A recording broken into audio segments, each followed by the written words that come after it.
আজ বিকেলে আগরতলায় পৌঁছল শ্রী সাই বাবার পবিত্র পাদুকা। সাই বাবার সমাধিস্থল মহারাষ্ট্রের শিরডি থেকে শ্রদ্ধার সঙ্গে নিয়ে আসা হয় এই পাদুকা।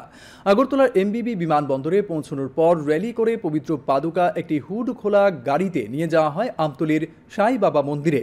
সেখানে ভক্তরা এখন এই পাদুকা দর্শন করতে পারবেন বলে জানিয়েছেন মন্দিরের সচিব PSN রাজু।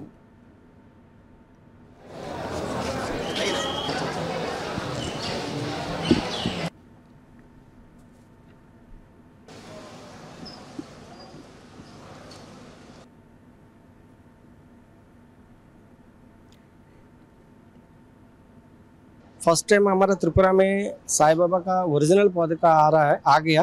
अभी त्रिपुरा एमबीबी एयरपोर्ट में है। आज शाम 6 बजे से लेकर 8:30 बजे तक बाबा का पादुका को दर्शन कर सकते हैं और कल सुबह 9 बजे से लेकर 8:30 बजे तक बाबा का पादुका का दर्शन कर सकते हैं और 11 बजे से लेकर 7 बजे तक बाबा का प्रसाद का वितरण भी होंगे। तो आप सबको यही मेरा निवेदन है, आप त्रिपुरावासी शिरडी तक नहीं पहुंच पा रहा है, वो लोग के लिए बाबा खुद आया है त्रिपुरा में।